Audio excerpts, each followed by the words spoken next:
I'm Olivia Morgan, and at 27 I never thought I'd be defending my grandparents' heritage against my own family. My first action after graduating from law school was to put my grandparents' $3 million estate into a trust. My sister and parents arrived smiling last week. We got Dad's name put on the home. By Friday, you're gone. You really think I would let that happen? I said with a smile.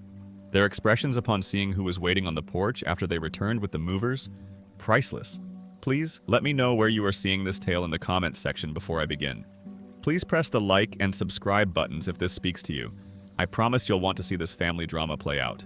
You must be aware of the past in order to comprehend why I went such extreme steps to safeguard my grandparents' property.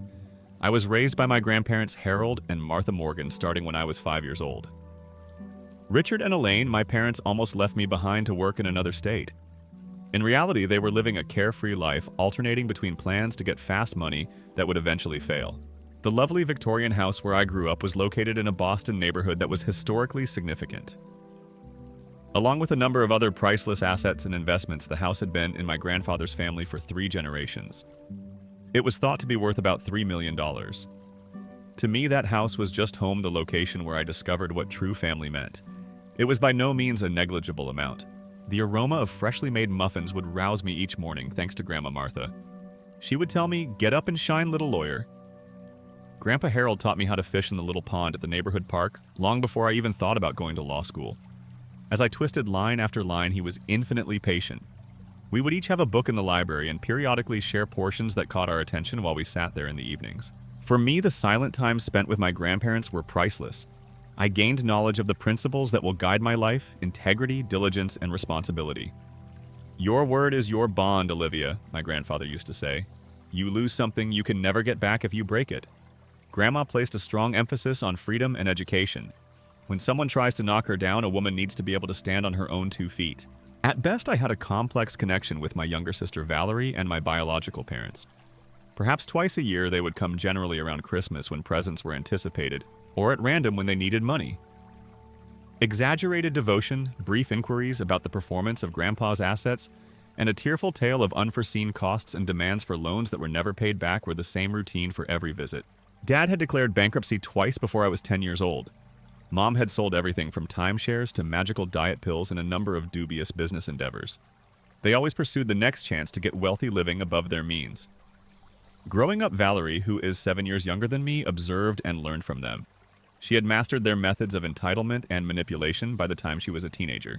Grandma used to say that your sister should move in with us as well, following a particularly bad visit during which Valerie took cash out of my piggy bank. However, my parents declined. Because Valerie required so little real parenting, she was their baby, the child they could manage to raise. The relationship within the family became more strained as my grandparents became older. Dad started phoning more often and questioned them directly about their financial advisor's will and health. Mom would advise that the home was too much for them to handle and email links to retirement communities. Throughout my school years, whispered talks ended suddenly as I entered rooms, making each visit more uncomfortable. My grandparents' steadfast support helped me succeed academically, even when other kids received trendy clothes or new phones as prizes. My grandparents made investments in educational excursions, literature, and museum memberships. To assist with expenditures, I began working part-time at the local library when I was 16 years old. Despite their insistence that it wasn't required, I could see how their limited income was being strained by property taxes and prescription drug expenditures.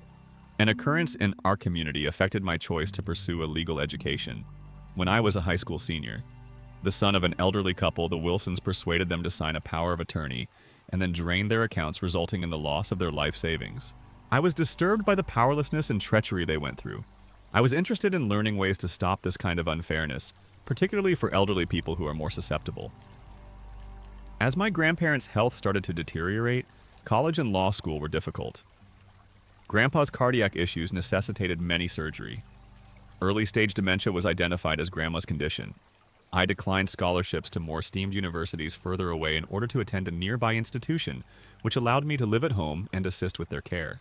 I was attending classes during the day, studying at night, and assisting with home care and medical appointments throughout my last year of law school. They had given up a lot for me, but it was exhausting. It was just the nature of family. It was a bittersweet day when I graduated from law school. Grandpa was in his wheelchair when I looked around the crowd while wearing my cap and gown. Grandma sits next to him periodically, seeming perplexed, but grinning widely, and there's an oxygen tank next to him. Despite their health issues, they had insisted on going whenever our eyes met. We were unable to be separated by wild horses. As I assisted him with his tie that morning, Grandpa made a declaration. Even though my parents and Valerie were invited months in advance, they were conspicuously missing. Mom had sent a hazy excuse about automobile issues in her text message that morning. Their absence still hurt, even though I had long since ceased anticipating their attendance at significant life events. We celebrated at Grandpa's favorite Italian restaurant following the wedding. He gave our Olivia, who makes us proud every day, a wobbly toast with his water glass, the best granddaughter, and now Massachusetts' best lawyer. Grandma joyfully nodded, saying that she was as intelligent as her grandfather. Their satisfaction with my achievement made me happy and motivated me to earn their confidence. I had taken an elective on elder law and estate planning during my last semester. Given my grandparents' circumstances, what started out as a sensible decision turned into a passionate obsession. Professor Sarah Winters, a former prosecutor who focused on cases involving elder abuse, made me aware of how common it is for family members to financially exploit elderly people. Strangers are rarely the biggest danger to an older person's financial stability. Professor Winters informed our students that family members or other trusted caretakers are responsible for 70% of elder financial exploitation.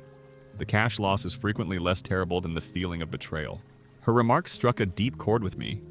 In order to safeguard assets from predatory family members and guarantee that the elderly person maintained control throughout their lifetime, I started looking into protective measures, including irrevocable trusts.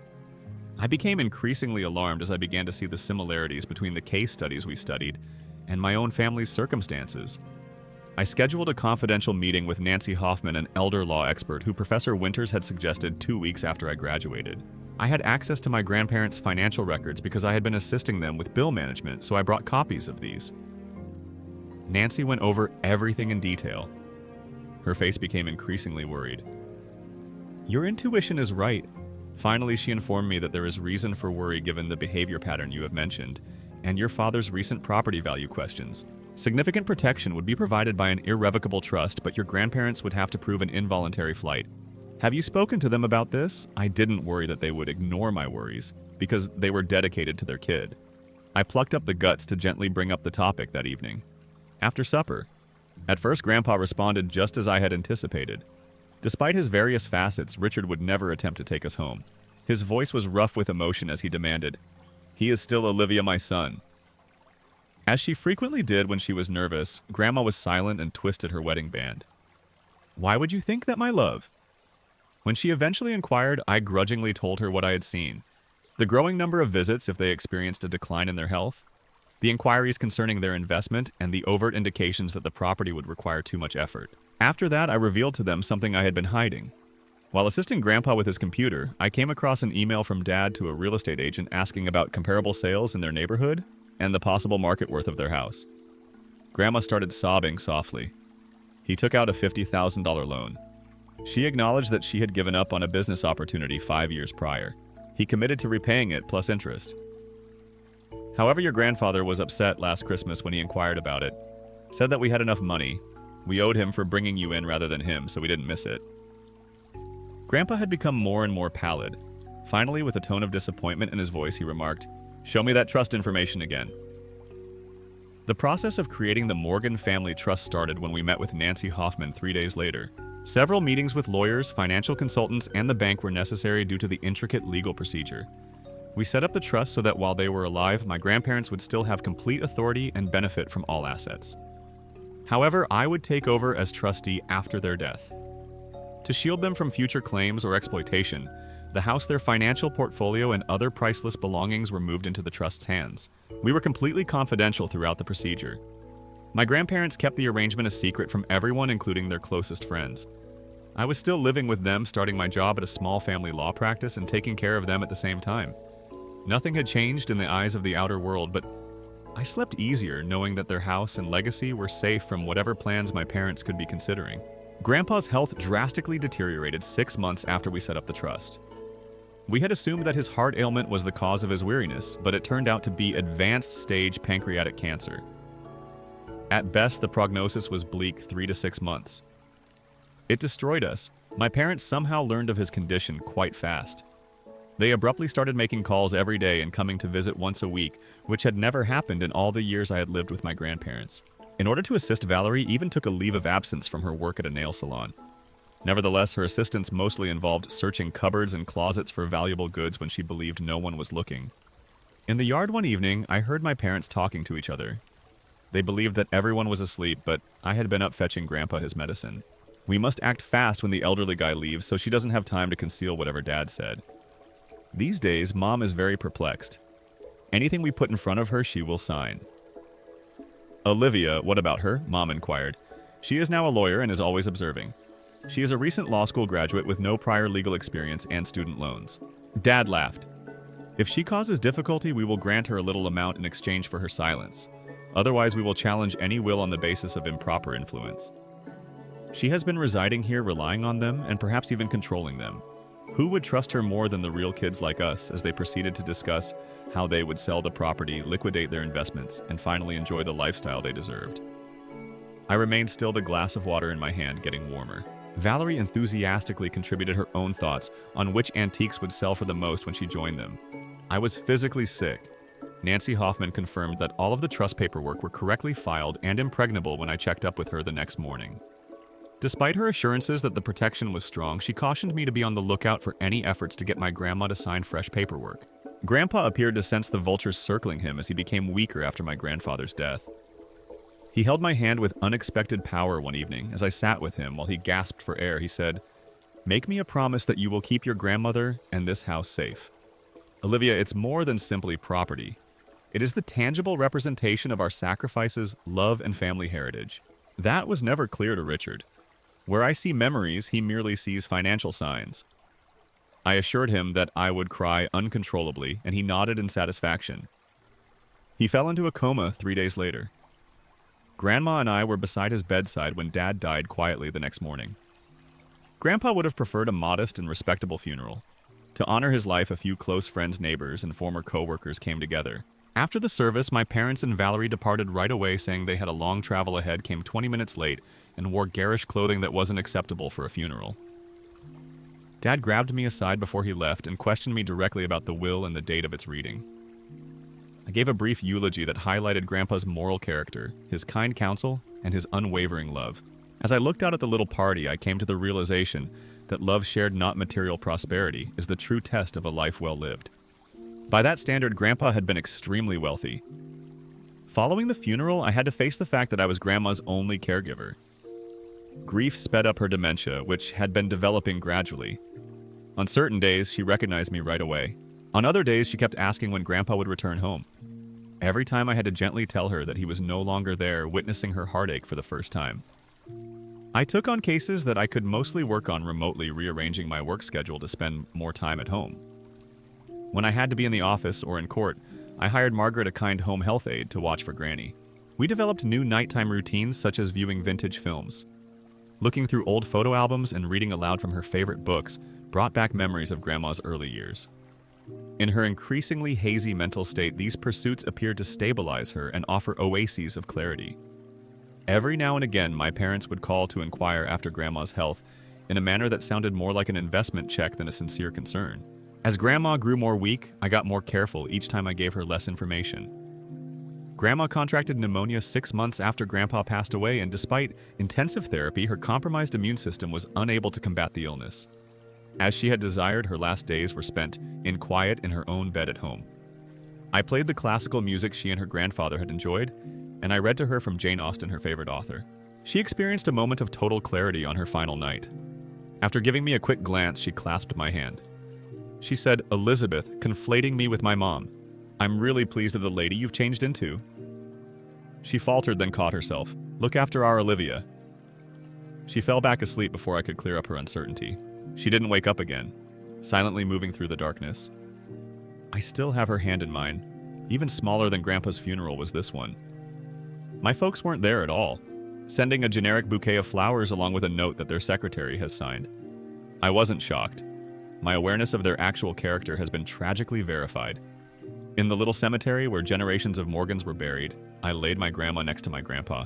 I came home to an empty house that reverberated with both painful and consoling memories, but I took solace in the fact that they were together once more. Without my grandparents who had served as my pillars and true north, I felt for the first time genuinely alone. However, their loving legacy and the principles they had taught me also made me stronger. In their honor, I would preserve what they had created and use it as they would have desired. I was still getting used to the quiet of the home and the magnitude of my loss 2 weeks after Grandma's burial when the doorbell rang. I was opening the door on a Sunday morning. I discovered Valerie and my parents standing there with their faces set solemnly. Mom said, "Oh, Olivia," and drew me into a rigid embrace that seemed more like a show than sincere love. We sincerely apologized for Mom. As soon as our schedules cleared, we arrived. Dad gave a serious nod. He gave me an awkward shoulder slap and walked past me into the foyer, saying, "Family needs to stick together in times like these." He's already looking at the old artwork and furniture. I got a short side hug from Valerie, who is 20 years old but dressed like a teenager. The size of this home beyond my memory. She made a remark without trying to conceal how valuable she thought it was. Offering coffee and the cakes I had purchased the previous day, I politely invited them inside. I could have prepared a script for the talk as we sat in the living room, starting with a few fast inquiries regarding Grandma's last days and swiftly shifting to inheritance issues. "Have you got an opportunity to examine her documents?" Dad inquired, trying to seem unconcerned. "It is my understanding that a will needs to be probated. I'm taking care of everything." I gave a neutral response. She had everything under control. Mom dropped her voice to what she likely believed to be a compassionate tone as she leaned forward. "Being alone in this large mansion must be really lonely for you. One individual cannot keep up with it all." I responded, "Actually, I'm managing fine. I adore this home." "Of course you do, my dear." Mom smiled condescendingly as she said, "But in all honesty, a young lady like you ought to live in a contemporary apartment in the heart of the city surrounded by other young professionals. I've been considering helping you sell this property and locate a better one with your father." Dad gave a hearty nod. "This neighborhood's property prices are at an all-time high. Before the market changes, it would be wise to sell immediately." Valerie said, looking at her manicure, "And of course, family members should receive a fair share of whatever is left over from Grandma and Grandpa's estate. You don't necessarily get everything correct simply because you lived with them." They were almost comically transparent. I could have chuckled at how badly they hid their avarice if I hadn't been in mourning and loathing. Rather, I shifted the topic and merely said that I would not be making any choices on the house anytime soon. During their 3-day trip, I saw my mother searching through Grandma's jewelry box while she believed I was on a business call. Valerie was attempting to get information from Margaret on safety deposit boxes and bank accounts while my father was measuring rooms and taking pictures for memory. When I went outside for a breath of fresh air on the second evening, I heard my father talking on the phone with someone about the worth of real estate. "There are at least $3.2 million in this market, according to the police," he said. "With some updates, perhaps more. Once we're in charge, we only have to move fast."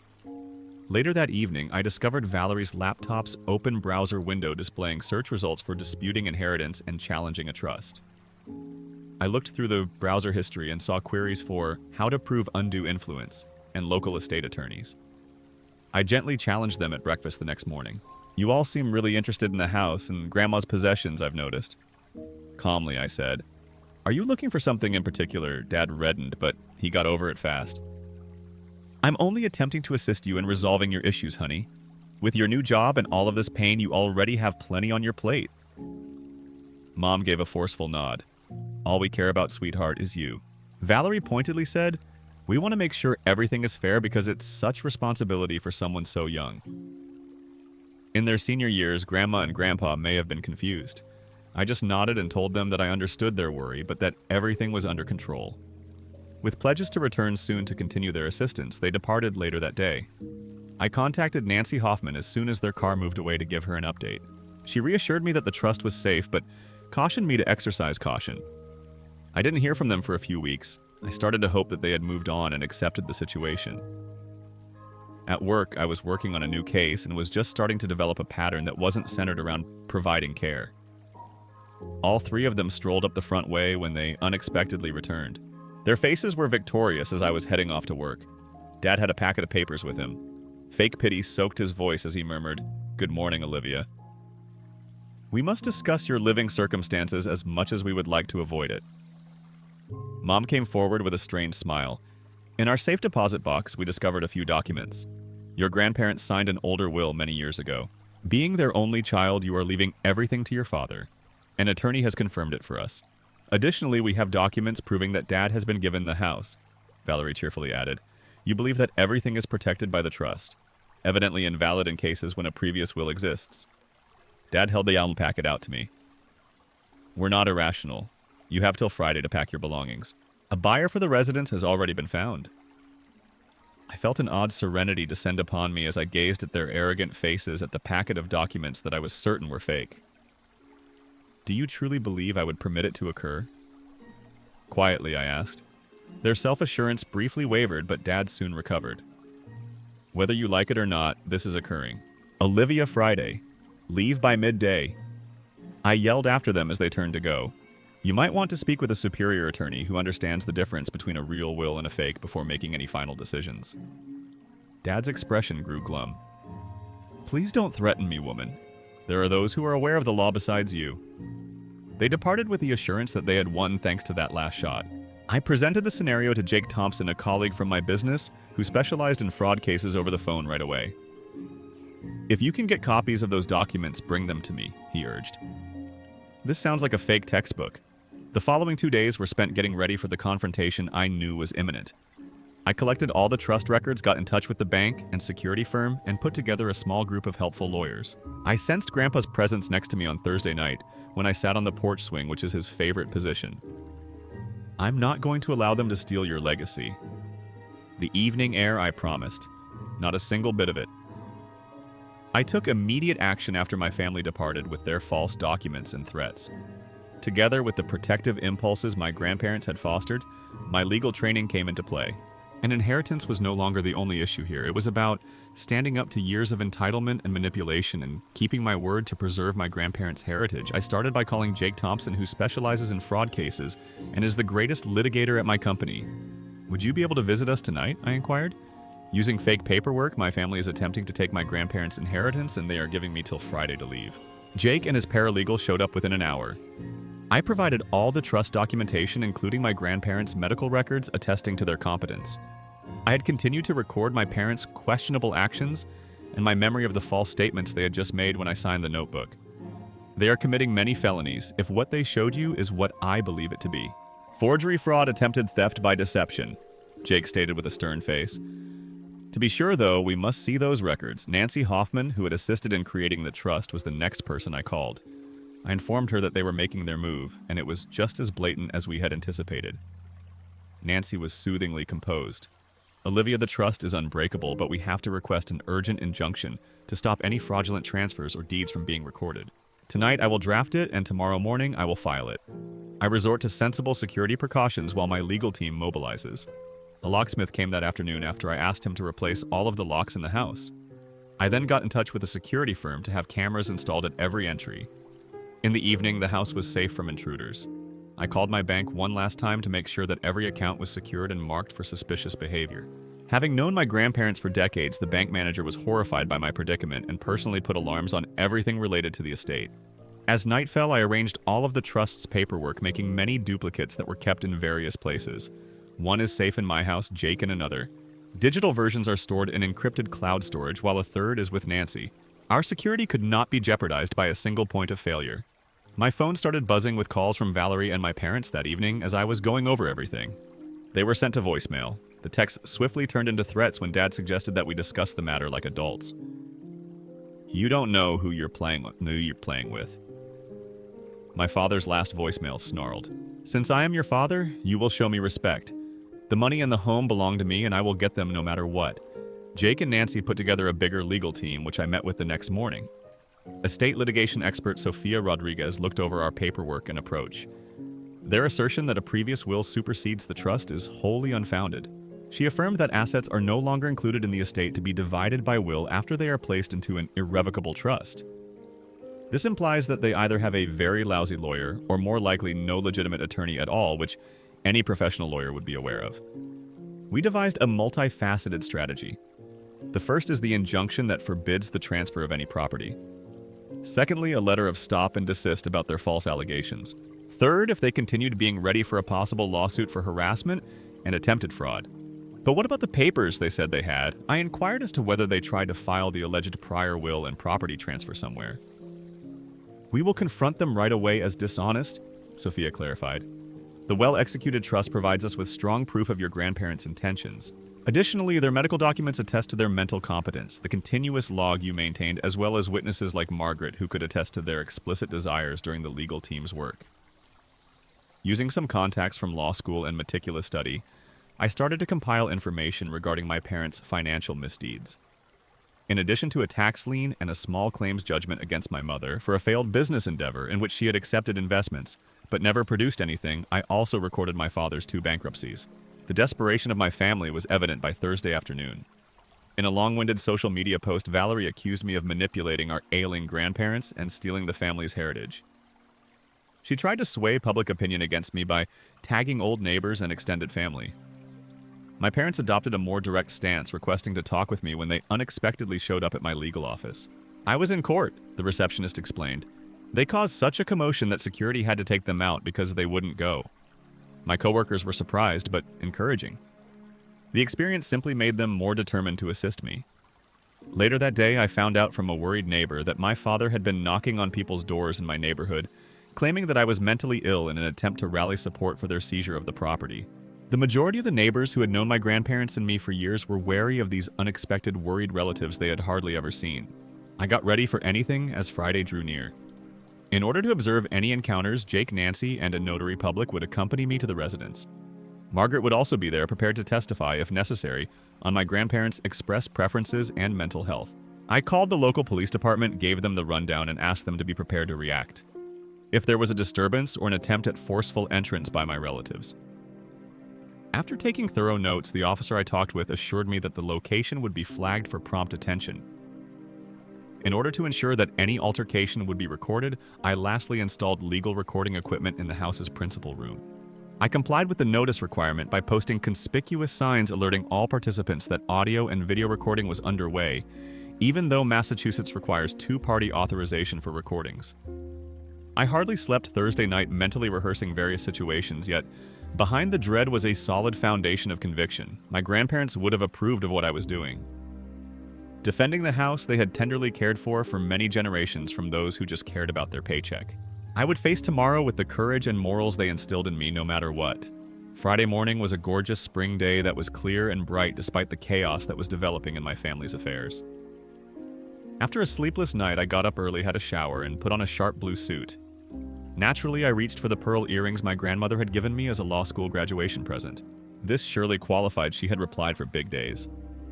My support staff was assembled by 8:30. Jake was the first to come, bringing coffee and a comforting assurance. He reminded me that today is all about sticking to your principles and that we are legally insured. The notary public, Patricia, a somber woman who had seen hundreds of property disputes, followed Nancy. Shortly after, Margaret showed in, hugged me like a mother, and then moved into the kitchen where she started stress-baking cinnamon buns which quickly filled the house with their aroma. Our team was completed by Sofia Rodriguez, who brought documents of the emergency injunction that the court had issued the afternoon before, which forbade the recording of any estate-related property transfers. She said, just in case they try to go straight to the registry of deeds. We took a calculated stance. My family would want to cross the metaphorical threshold of the front porch where I would greet them. The rest would stay inside, hidden from view at first, but prepared to come forth if called upon, and a visible counterbalance to any fake paperwork my relatives might present was the folder that rested on the tiny table next to the porch swing. It contained all pertinent trust documents, the injunction, and proof of the estate's protected status. At exactly 11:45, 15 minutes prior to their self-imposed deadline for my eviction, a massive moving truck with a rumbling engine, double-parked on the small street, moved up behind a black SUV that had driven up to the curb. A number of neighbors stopped their gardening to observe the event. My father got out of the SUV first, wearing a little too tight suit with gaudy cufflinks that he likely believed was impressive business wear. My mother's eyes were hidden by fashionable sunglasses as she followed her face with stern resolve. With her phone in hand, Valerie virtually skipped out, last seemingly eager to record her triumph. 2 men who appeared uneasy as they felt the tension climbed down from the moving vehicle behind them. With impatience, my father gestured them forward. I waited while slowly getting up from the porch and swinging the folder. Allow them to visit me on my property, the house my grandparents left me to look after. Exactly. As they got closer to the front step, my father said, "Time to see you go, I see. I hope you've packed and are prepared to leave." Presumably holding his fake documents, he waved the folder he was carrying. As they came closer, I stood erect at the top of the porch steps and said nothing. A number of neighbors had approached, possibly worried about my well-being and detecting drama. In a phonily pleasant voice meant to convey a sense of familial care to the neighbors, my mother said, "We brought a truck to help with your things. We are aware that this must be challenging." I eventually said, "Before you go any farther, I should let you know that this property is under video and audio surveillance, and there are witnesses inside the house." As they got to the bottom of the porch stairs, "Your every word and action is being recorded." For a time, it halted them. My father's smile tightened as he recovered first. "The dramatic one always. Nothing changes because of this, Olivia. We are the proprietors of this property according to legal records." Once more, he waved his folder. "Do you mean your falsified paperwork?" calmly I asked. "The ones that allegedly supersede an irrevocable trust that was created more than a year ago when both of my grandparents were still living and able to make decisions for themselves?" The smile on my mother's face wavered. The script was obviously not going as intended, and Valerie glanced uncertainly between her parents. As he ascended the first two stairs, my father's expression deteriorated. "Listen to me now. I own this house. It was something my parents wanted me to have. It doesn't matter what you got them to sign while they weren't feeling well." The front door opened behind me at that point, and Jake emerged first, followed by Margaret, Nancy, Sophia, Patricia the notary, and Sophia. My father was knocked down by the sight of 5 people who were obviously prepared and professional. Jake said politely, Mr. Morgan. "I'm Jake Thompson, the Morgan Family Trust lawyer. I think you were ready to accuse your daughter of being unduly influenced and deceitful. Please go ahead. For the court, we are recording." There was no sound when my father's mouth opened and closed. In a desperate whisper, my mother took hold of his arm. One of the moving truck workers checked his watch as they shuffled awkwardly. Telling the movers they won't be required today would be a good idea. "Silently or any day," I said. Finally, my father blustered, found his voice. "This is absurd. I am legally entitled to this property. Here is the paperwork I have." He waved the folder once more, but he didn't open it. Sophia walked forward as the estate's lawyer, her businesslike manner unfazed. "I must notify you that an emergency injunction against the registration of any fraudulent property transactions pertaining to this estate has been obtained." A copy of the court order she held out. "Furthermore, I should alert you that it is a felony in Massachusetts and carries a maximum sentence of 5 years in jail to provide falsified documents to a government official or financial institution." The hue vanished from my dad's face. My mother took the initiative and tried a new strategy. "There has obviously been a mistake, Olivia, honey. All we care about is what's best for the family. Maybe we can talk about this in private, away from everyone." "Nothing needs to be discussed," I spoke aggressively. To safeguard their wealth and heritage, grandparents created the Morgan Family Trust. As the authorized trustee, I oversee the trust, which owns all assets and investments. They voluntarily made this decision while they were still living. Any documents you possess that make such claims are fake. My dad became quite irritated. "Olivia, this is not over. Your father is me. Legally, that is significant. If I have to, I will take this to the Supreme Court. I'll see to it that everyone is aware of how you took advantage of 2 old individuals. You will lose your reputation." Jake moved forward once again. "Are you threatening to commit slander and bring baseless lawsuits, Mr. Morgan? Because that can be considered extortion and harassment. Should I make a note of that?" The driver of the moving truck came carefully closer. "We're on the clock here, sir. Do we have anything to move?" My father's angry face twisted as he disregarded him. "You're a little ungrateful. After everything we've done for you, I couldn't help but chuckle a little incredulously. You abandoned me when I was 5 years old despite everything you have done for me. I was reared and cherished and taught all I needed to know about family and life by my grandparents. Only when you were in need of money or believed there was something to gain did you show up." Between us, the bare truth lingered in the air.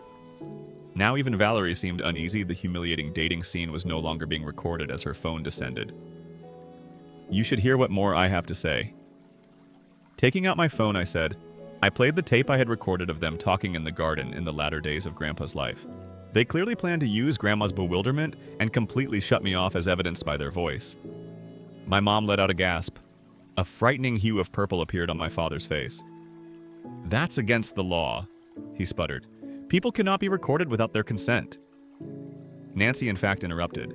"Recording is permitted per Massachusetts law if the individual recording has permission from a party or is a participant in the discussion.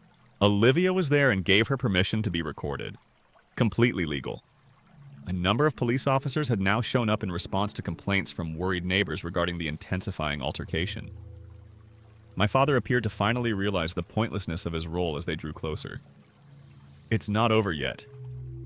With a hiss, he retreated down the stairs. "This is not how families should regard one another," I said quietly. "On that we completely agree." If there was an issue, the cops inquired. I quickly clarified that everything was under control and that my family had assumed the wrong things regarding property ownership. My legal team gave the cops further background by displaying the injunction and trust paperwork. Still stubborn despite being defeated, my sister and parents went back to their SUV. As they drove away, the moving truck drew away its task unfolding. I didn't feel victorious. Instead, I was very saddened by what family ought to have been, but never was. Margaret gave me a shoulder squeeze. She whispered, "Your grandparents would be so proud." I'm really proud. Surrounded by individuals who had showed more concern and devotion than my biological relations ever had, I stood on the porch my grandpa had constructed. I was aware of her correctness. Money and property had never been at issue here. It had been about respecting the commitments we make to the people we care about and the actual meaning of family. After the altercation on the porch, a lot of practical issues needed to be resolved. In order to provide a permanent record of the trust's legitimacy and my role as trustee, Jake filed the required documentation. Nancy assisted me in obtaining further legal safeguards against any legal issues. After learning about the scenario, the local police increased the number of patrols that passed the residence for a few weeks. Most unexpectedly, I received a call from the district attorney's office regarding filing charges for attempted forgery and fraud. After giving it a lot of thought, I decided not to file a criminal complaint against my own family in spite of their behavior. I chose the high path because I knew my grandparents would have wanted me to, not because I still harbored fondness for them. The DA kept the case file open just in case, but respected my choice. I had a chronic anxiety disorder for a few months, which caused me to startle at strange noises and continuously check security camera feeds. My parents tried to get in touch a few more times, alternating between pathetic pleas for family devotion and threats of never-ending legal action. The conversations eventually ceased completely when it became evident that the trust was in fact unbreakable and that I had substantial proof of their dishonest purpose. It was both consoling and painful to live alone in the home that had formerly been inhabited by my grandparents' warmth and knowledge. There were recollections in every room. Grandpa reading by the fireplace in his favorite recliner. While preparing Sunday supper, Grandma was humming in the kitchen. In the living room, the two of them were dancing gently to old songs. The stillness was often deafening when they assumed I was studying upstairs. I found myself speaking to them out loud, seeking advice, or just recounting my day as I did while they were living. There were moments when I thought I could smell Grandma's perfume or hear Grandpa's booming laugh. I learned that grieving is not a straight line. When the seasons change or a familiar sound triggers it, it suddenly cycles back. I started seeing Dr. Lillian Parker, a therapist who specializes in grieving and family trauma, after realizing that I needed assistance processing all that had transpired. I was able to sort through the complicated feelings of betrayal guilt at occasionally wanting for a normal family loss for my grandparents, anger at my parents, and a deep loneliness that appeared to have no end thanks to her calm questioning. Dr. Parker mentioned in one session that what you are going through is complex sorrow. In addition to missing your grandparents, you are also lamenting the demise of the ideal family. There is a serious double loss there. Working with her taught me to see my parents' manipulation and avarice as reflections of their own character defects, and to disentangle their behavior from my own value. I didn't fail in any way. Most significantly, I started to realize that love, respect, and caring for one another are what truly constitute a family, not just blood. My coworkers at the legal firm ended up being a surprising source of assistance. I was invited to holiday dinners by Jake and his wife Naomi. Sophia usually stopped by for coffee and chatted. Through involvement and mentoring, even the often reticent senior partners demonstrated their care. In significant situations. About 6 months after the altercation, I took the tough choice to update certain areas of the house in an effort to reconcile my grandparents' heritage with my own destiny, not to remove their presence. I transformed an unutilized bedroom into a contemporary home office while preserving Grandpa's library complete with his volumes and cozy leather chair. Although I added modern appliances that Grandma would have enjoyed to try her kitchen, stayed mostly the same. The biggest shift occurred when I created the Harold and Martha Morgan Scholarship Fund at my law school, which is devoted to helping students who want to practice elder law and safeguard vulnerable groups. It felt natural to use part of the trust's assets in this way, continuing their giving nature and turning our family's traumatic past into something constructive. My career also changed over time. Drawing from my own experience, I changed my legal practice to concentrate only on estate planning and elder law. It became extremely fulfilling to help with families to establish trusts and safeguards that would stop the type of abuse my parents had tried. Every customer that was shielded seemed like a tiny triumph, a positive knock-on consequence of my grandparents' insight in building our trust. I gradually surrounded myself with a new sort of family. Margaret, who was now more friend than employee, kept coming in on a regular basis. After seeing the drama play out on my doorstep, my neighbors grew closer to me and extended invitations to neighborhood gatherings and block parties. I joined a book group that met once a month, and like my grandparents, we connected via tales we had in common. I got a little letter in the mail with no return address 2 years after that altercation on the porch. There was a little message from Valerie inside. I apologize for the incident. They were mistaken. I was mistaken. You are missed. No money is being asked for. The home and estate are not mentioned. Just a straightforward admission and what appeared to be sincere apologies. After giving it some thought, I wrote back in an equally succinct message. I appreciate you expressing that. It matters. I kept the door slightly open, but did not welcome more interaction. The conversation seemed like a first step toward healing, if not reconciliation, although it is unclear whether anything will come of it. I haven't spoken to my parents since that day. My email junk folder occasionally has their names, and occasionally I get a missed call from an unknown number that may be theirs. I've accepted the possibility that our connection may never be wholesome. Even if it was difficult to achieve, that acceptance has been freeing.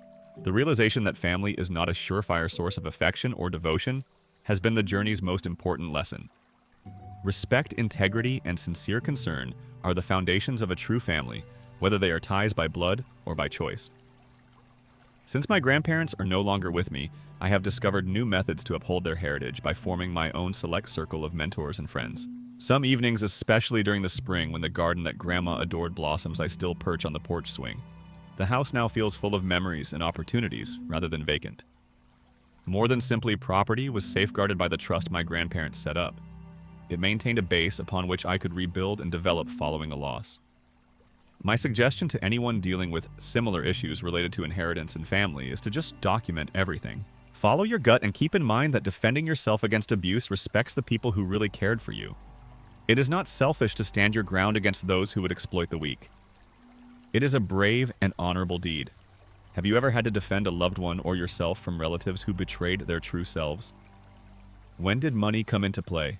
Leave a comment below about your experience. It may be tremendously therapeutic to realize that we are not alone in these trying times. Please like, subscribe, and share this story with anybody you think could benefit from hearing that. Sometimes the most loving thing we can do is to stand up for what's right, even if it means going against our family.